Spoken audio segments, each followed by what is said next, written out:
Chapitre XI du fauteuil hanté.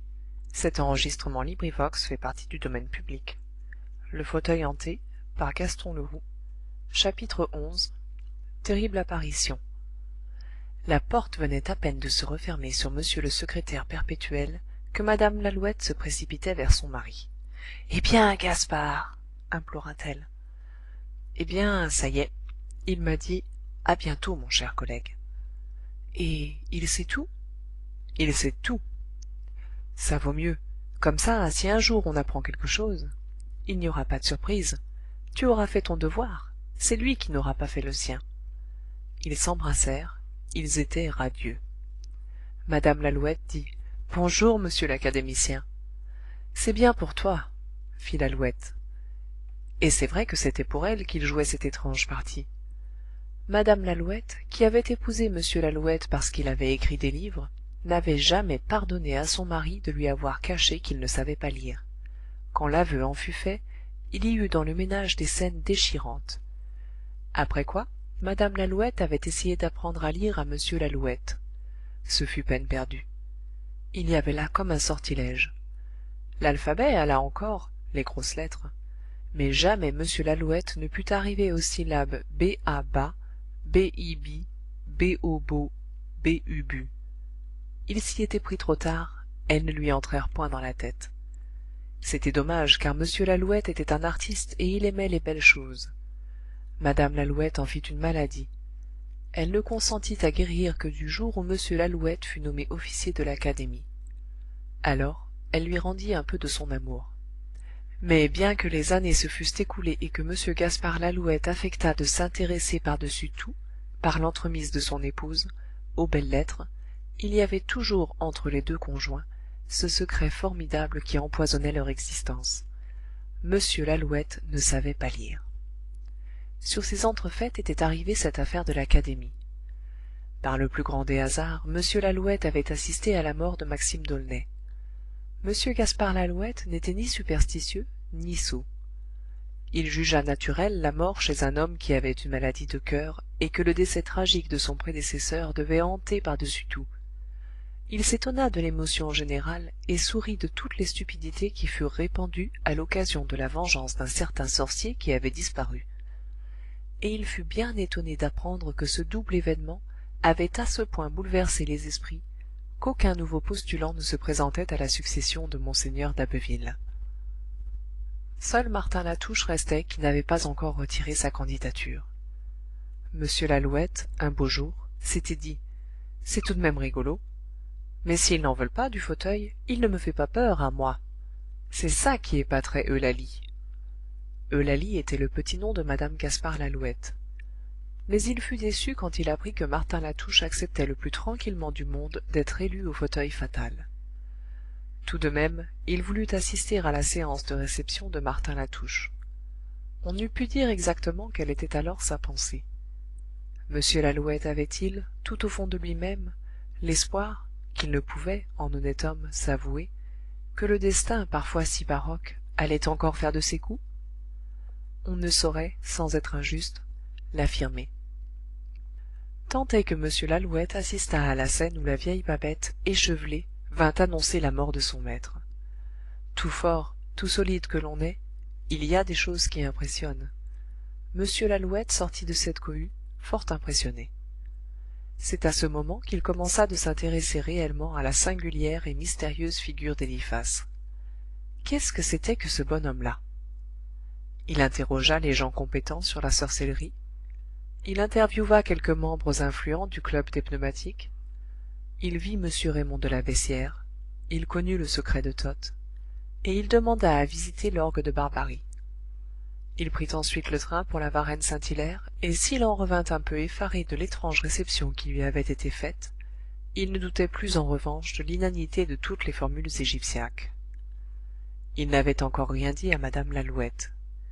Il jugea le moment opportun de lui dévoiler ses projets. Eulalie en fut médusée. Mais c'était une forte tête et elle l'approuva avec transport. Seulement, comme elle était la prudence même, elle lui conseilla d'agir. À coup sûr, ce monsieur Eliphas de Saint-Elme de Taillebourg de la Nox devait être quelque part. Il fallait le trouver, ou tout au moins avoir de ses nouvelles. Quelques mois encore se passèrent dans ces recherches. M. Lalouette devenait impatient. Ayant appris qu'Eliphas s'appelait encore Borigo du Careï, en raison de ce qu'il était originaire de la vallée du Careï, il partit pour la Provence, et là, tout au bout d'une vallée profonde, derrière un rideau d'oliviers qui abritait une modeste maisonnette, il dénicha une bonne vieille qui n'était ni plus ni moins que la respectable mère de l'illustre mage. Celle-ci, qui ignorait tout des batailles de la vie, ne fit aucune difficulté pour lui apprendre que depuis des mois son fils, fatigué, lui dit-elle, de Paris et des Parisiens, après avoir passé quelques semaines tranquilles près d'elle, était parti pour le Canada. Eliphas lui avait écrit. Elle montra des lettres. M. Lalouette compara les dates. Il n'y avait plus à douter, l'Eliphas s'intéressait maintenant autant au fauteuil de monseigneur d'abbeville qu'à sa première chemise. M. Lalouette revint triomphant, et il lança sa lettre de candidature. Le seul point sombre de l'aventure était que M. Gaspard Lalouette, candidat à l'Académie française, ne savait point lire. Fort de la situation qui leur était faite par tous ceux qui savaient lire et qui ne se présentaient point, M. et Mme Lalouette avaient honnêtement résolu de s'en remettre à M. le secrétaire perpétuel. C'était agir en braves gens. Or nous avons vu que M. le secrétaire perpétuel avait passé par-dessus ce léger détail. La joie était donc immense dans le ménage. Ils s'embrassaient. La boutique, autour d'eux, rayonnait. « Demain, dit Mme Lalouette, les yeux brillants de plaisir, ta candidature sera dans tous les journaux. Ça va en faire un tapage. Monsieur Lalouette, vous êtes célèbre. » « Grâce à qui, fifille? Grâce à toi qui es intelligente et brave. Une autre femme aurait eu peur. Toi, tu m'as soutenue, tu m'as encouragée. Tu m'as dit « Va, Gaspard !» Et puis, nous sommes bien tranquilles, constata la prudente Madame Gaspard, depuis que nous savons que cette espèce d'Eliphas, que l'on charge à Paris de tous les crimes, est tranquillement à se promener au Canada. Madame Lalouette, je vous avoue qu'après la troisième mort, malgré tout ce qu'avait pu me dire cet original de grand loustalot, j'avais besoin d'être rassuré du côté de l'Eliphas. Si j'avais su qu'il rôdait dans les environs, j'aurais réfléchi 2 fois avant de lancer ma candidature. Un sorcier, c'est toujours un homme. Il peut assassiner comme tout le monde. Et même mieux que tout le monde, déclara, avec un bon sourire, aussi rassurant que sceptique, l'excellente Madame Lalouette. Surtout s'il commande, comme on le dit, au passé, au présent et à l'avenir et aux 4 points cardinaux. Et s'il possède le secret de Toth, surenchérit M. Lalouette, en éclatant de rire et en se frappant joyeusement les cuisses de la paume de ses mains. Mais faut-il, Madame Lalouette, que les gens soient bêtes? C'est tout bénéfice pour les autres, Monsieur Lalouette. Moi, quand j'ai vu sa figure dans les illustrés et sa photographie aux devantures, je me suis dit tout de suite, voilà une tête qui n'a jamais assassiné personne. C'est comme moi. Sa tête est plutôt rassurante. Elle est belle et noble, et les yeux sont très doux. Avec un peu de malice, Madame Lalouette. Oui, il y a un peu de malice dans les yeux. Je ne dis pas non. Quand il apprendra qu'il a tué 3 personnes, il rira bien. Mais qui donc le lui apprendrait, Madame Lalouette? Il ne correspond qu'avec sa mère, qui, seule, a son adresse, m'a-t-elle dit. Sa mère, dont l'existence est ignorée même de la police, ne sait rien de ce qui se passe à Paris, et je n'ai eu garde de le lui apprendre. Enfin, Eliphas est retiré du monde, au fond, tout au fond du Canada. Madame Lalouette répéta, comme un écho, au fond, tout au fond du Canada. Dans leur bonheur, ils s'étaient pris les mains qui étaient chaudes de la douce fièvre du succès. Tout à coup, comme ils répétaient en souriant tous les deux, au fond, tout au fond du Canada, leurs mains se crispèrent, et, de chaudes qu'elles étaient, devinrent glacées. Monsieur et Madame Gaspard Lalouette venaient d'apercevoir derrière leur vitrine, arrêtés sur le trottoir et regardant dans leur boutique, une figure. Cette figure était à la fois belle et noble, et les yeux, très doux, en étaient spirituels. Un double cri d'horreur s'échappa de la gorge de Monsieur et Madame Lalouette. Ils ne pouvaient se tromper. Ils reconnaissaient cette figure-là, cette figure qui les regardait, à travers les vitres, qui les fascinait. C'était Eliphas, Eliphas lui-même, Eliphas de Saint-Elme de Taillebourg de la Nox. L'homme, sur le trottoir, ne remuait pas plus qu'une statue. Il était élégamment vêtu d'un complet jaquette sombre, il avait une canne à la main, un pardessus beige replié flottait négligemment sur son bras. Un nœud de cravate, dit lavallière, agrémentait le plastron de sa chemise. Un chapeau rond, de feutre mou, était posé sur ses cheveux blonds, qui bouclaient un peu, et jetaient une ombre douce sur un profil digne des fils de Pallas Athénée. M. et Mme Lalouette sentaient trembler leurs genoux. Ils ne se soutenaient plus. Tout à coup, l'homme bougea. Il s'en fut d'un pas paisible à la porte de la boutique, et appuya sur le bec de canne. La porte s'ouvrit, il entra. Madame Lalouette tomba comme un paquet sur un fauteuil. Quant à M. Gaspard Lalouette, il se jeta carrément à genoux, et il cria « Grâce! Grâce !» C'est tout ce qu'il put dire, dans le moment. « Monsieur Gaspard Lalouette, c'est bien ici ?» demanda l'homme sans paraître nullement étonné de l'effet que produisait son apparition. « Non, non, ça n'est pas ici !» répondit spontanément M. Lalouette, toujours prosterné, et il mit à son mensonge un tel accent de vérité qu'il s'y fut trompé lui-même, tant il était sincère. L'homme eut un tranquille sourire et referma, toujours avec son calme suprême, la porte. Puis il s'avança jusqu'au milieu du magasin. « Allons, monsieur Lalouette, relevez-vous, fit-il, et remettez-vous. Et présentez-moi à madame Lalouette.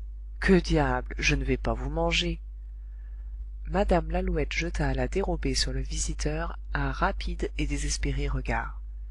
Elle eut une seconde l'espoir qu'une affreuse ressemblance les avait trompés, elle et son mari. Et, domptant sa terreur, elle parvint à dire, la voix chevrotante: « Monsieur, il faut nous excuser.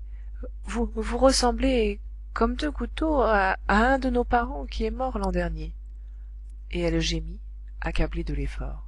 « J'ai oublié de me présenter, » fit l'homme de sa voix claire et bien posée. « Je suis monsieur Eliphas de Saint-Elme de Taillebourg de la Nox. »« Oh mon Dieu !» s'écrièrent les deux Lalouette en fermant les yeux. « J'ai appris que monsieur Lalouette se présentait au fauteuil de monseigneur d'Abbeville. » Le couple sursauta. « Ça n'est pas vrai !» pleurnicha monsieur Lalouette. « Qui est-ce qui vous a dit ça ?»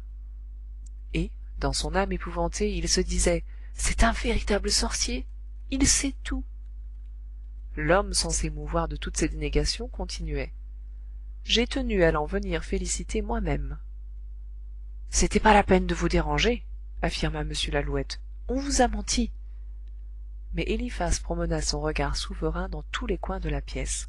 « En même temps, dit-il, je n'aurais pas été fâché de dire un petit mot à M. Hippolyte Patard. Où est-il, M. Hippolyte Patard ?» M. Gaspard Lalouette se releva livide. Devant la situation nouvelle, il avait pris son parti de vivre puisqu'il n'était pas encore mort. « Ne tremblez pas, Eulalie, mon épouse. Nous allons nous expliquer avec monsieur, dit-il en s'essuyant le front d'une main tremblante. Monsieur Hippolyte Patard connaît pas. Alors on m'a trompé à l'académie? Oui, oui, on vous a trompé à l'académie, déclara M. Lalouette d'une voix péremptoire. On vous a tout à fait trompé. Il n'y a rien de fait. Ah, ils auraient été bien contents que je me présente, que je m'asseye dans leur fauteuil, que je prononce leur discours. Et puis quoi encore? Moi, ça ne me regarde pas. Je suis un marchand de tableaux, moi. Je gagne honnêtement ma vie, moi. Tel que vous me voyez, monsieur Eliphas, je n'ai jamais rien pris à personne. À personne, appuya madame Lalouette. Et ce n'est pas aujourd'hui que je commencerai. Ce fauteuil est à vous, monsieur Eliphas. Vous seul en êtes digne. Gardez-le, je n'en veux pas. Mais moi non plus, je n'en veux pas, fit Eliphas de son air supérieurement négligent. Et vous pouvez bien le prendre si ça vous fait plaisir. Monsieur et madame Lalouette se regardèrent. Ils examinèrent le visiteur. Il paraissait sincère. Il souriait. Mais il se moquait peut-être encore d'eux. Vous parlez sérieusement, monsieur? demanda madame Lalouette. Je parle toujours sérieusement, fit Eliphas. Monsieur Lalouette sursauta. Nous vous croyons au Canada, monsieur, dit-il en recouvrant un peu de sang-froid. Madame votre mère. Vous connaissez ma mère, monsieur? Monsieur, avant de me présenter à l'académie, vous vous présentez donc? c'est-à-dire qu'ayant l'intention de me présenter, je voulais être bien sûr que cela ne vous dérangerait pas. Je vous ai cherché partout, et ainsi j'ai eu l'honneur de me trouver un jour en face de madame votre mère, qui m'a appris que vous étiez au Canada. C'est exact, j'en arrive. Ah, vraiment. Et quand, monsieur Eliphas, êtes-vous arrivé du Canada? Demanda madame Lalouette, qui recommençait à prendre goût à la vie. Mais ce matin, madame Lalouette, ce matin même. J'ai débarqué au Havre. Il faut vous dire que je vivais là-bas comme un sauvage et que j'ai parfaitement ignoré toutes les âneries qui se sont débitées en mon absence à propos du fauteuil de monseigneur d'Abbeville. Le couple reprenait des couleurs. Ensemble, monsieur et madame Lalouette dirent: Ah oui. J'ai appris les tristes événements qui ont accompagné les dernières élections chez un ami qui m'avait offert à déjeuner ce matin. J'ai su que l'on m'avait cherché partout, et j'ai résolu immédiatement de tranquilliser tout le monde en allant voir cet excellent monsieur Hippolyte Patard. Oui, oui. Je me suis donc rendu cet après-midi à l'académie, et, en prenant soin de rester dans l'ombre pour n'être pas reconnu, j'ai demandé au concierge si monsieur Patard était là. Le concierge m'a répondu qu'il venait de partir avec quelques-uns de ces messieurs. J'affirmai au concierge que la commission pressait. Il me répliqua que je trouverais certainement monsieur le secrétaire perpétuel chez monsieur Gaspard Lalouette, 32 bis rue Laffitte, lequel venait de poser sa candidature à la succession de monseigneur d'Abbeville, et chez lequel ces messieurs s'étaient rendus en voiture pour le féliciter sans retard. Mais il paraît que je me suis trompé, puisque vous ne connaissez pas monsieur Patard, ajouta avec son fin sourire monsieur Eliphas de la Nox. Monsieur, il sort d'ici, déclara monsieur Lalouette. Je ne veux pas vous tromper plus longtemps. Tout ce que vous nous dites est trop naturel pour que nous jouions au plus fin avec vous. Eh bien, oui, j'ai posé ma candidature à ce fauteuil, persuadé qu'un homme comme vous ne saurait être un assassin et sûr que tous les autres étaient des imbéciles. Bravo, Lalouette, approuva madame Gaspard. Je te retrouve. Tu parles comme un homme. Du reste, si monsieur regrette son fauteuil, il sera toujours temps de le lui rendre. Il n'a qu'à dire un mot et il est à lui. Monsieur Eliphas s'avança vers monsieur Lalouette et lui prit la main. Soyez académicien, monsieur Lalouette, soyez-le en toute tranquillité, en toute sûreté. Quant à moi, je ne suis, soyez-en persuadé, qu'un pauvre homme comme tous les autres. Je me suis cru un moment au-dessus de l'humanité, parce que j'avais beaucoup étudié et beaucoup pénétré. La triste humiliation que j'ai subie, lors de mon échec à l'académie, m'a ouvert les yeux. Et j'ai résolu de me châtier, de m'abaisser. Je me suis condamné à la retraite. J'ai suivi en cela la règle de ces admirables religieux qui astreignent les plus intelligents d'entre eux aux plus rudes travaux manuels. Au fond des forêts du Canada, j'ai travaillé de mes mains comme le plus vulgaire des trappeurs, et je reviens aujourd'hui en Europe pour placer ma marchandise. Qu'est-ce que vous faites donc? Demanda m Lalouette, qui était remué de la plus douce émotion de sa vie, car la parole de celui que l'on avait appelé l'homme de lumière était des plus captivantes et coulait comme un miel dans les artères battantes de ceux qui avaient le bonheur de l'entendre. Oui, qu'est-ce que vous faites donc, mon cher monsieur? Implora madame Gaspard, qui roulait des yeux blancs. L'homme de lumière dit simplement, sans fausse honte: Je suis marchand de peau de lapin. Marchand de peau de lapin? S'exclama m Lalouette. Marchand de peau de lapin, soupira madame Lalouette. Marchand de peau de lapin, répéta l'homme de lumière en s'inclinant posément et prêt à prendre congé. Mais m Lalouette le retint. Où allez-vous donc comme ça, cher monsieur Eliphas? demanda-t-il. Vous n'allez pas nous quitter ainsi. Vous nous permettrez bien de vous offrir un petit quelque chose. Merci, monsieur, je ne prends jamais rien entre les repas, répondit Eliphas. Cependant, nous n'allons point nous quitter comme cela, reprit madame Lalouette, et elle roucoula. Après tout ce qui s'est passé, nous avons bien des choses à nous dire. Je ne suis point curieux, répondit bonnement Eliphas. J'en sais assez pour ce que j'ai à faire ici. Aussitôt que j'aurai vu monsieur le secrétaire perpétuel, je prendrai le train de Leipzig où je suis attendu pour mon commerce de fourrures. Madame Lalouette alla à la porte et en défendit bravement le passage. Pardon, monsieur Eliphas, dit-elle, la voix tremblante, mais qu'est-ce que vous allez lui dire à monsieur le secrétaire perpétuel? C'est vrai, s'écria Lalouette, qui avait compris la nouvelle émotion de sa femme. Qu'est-ce que vous allez lui dire à monsieur Hippolyte Patard? mon dieu, je vais lui dire que je n'ai assassiné personne, déclara l'homme de lumière. m lalouette pâlit.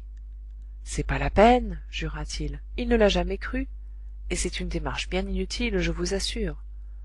Mon devoir, en tout cas, est de le rassurer comme je vous ai rassuré vous-même, et aussi de dissiper une fois pour toutes les soupçons stupides qui pèsent sur ma personne.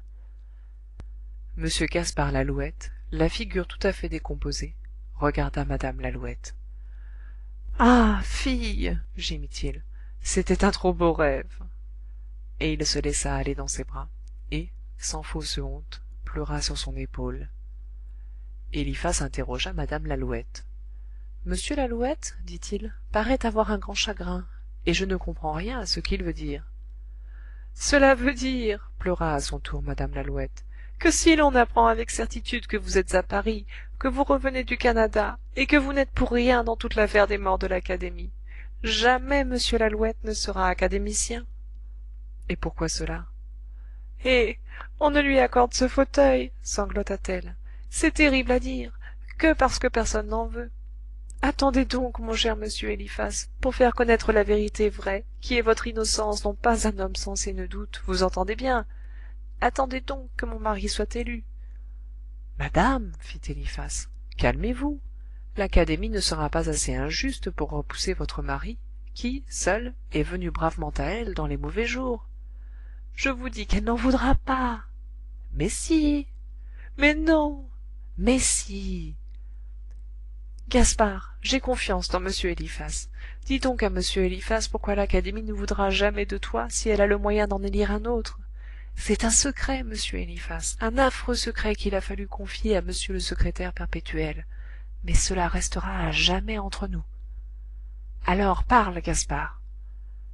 M gaspard lalouette s'arracha au giron de madame lalouette et, se penchant à l'oreille de m Eliphas, tandis que de la main il masquait sa bouche, il murmura quelque chose si bas, que seule l'oreille de m Eliphas pouvait l'entendre. Alors m Eliphas de Saint-Elme de Taillebourg de la Nox se mit à rire franchement, lui qui ne riait jamais. C'est trop drôle, fit-il. Non, mes amis, je ne dirai rien. Soyez tranquilles. Sur quoi il serra solennellement la main de m et de madame lalouette, déclara qu'il était heureux d'avoir fait la connaissance d'aussi braves gens, jura qu'il n'aurait pas de plus grande joie dans sa vie que celle de voir m lalouette académicien, et, noblement, reprit le chemin de la rue où il disparut bientôt d'un pas paisible et harmonieux. Fin du chapitre.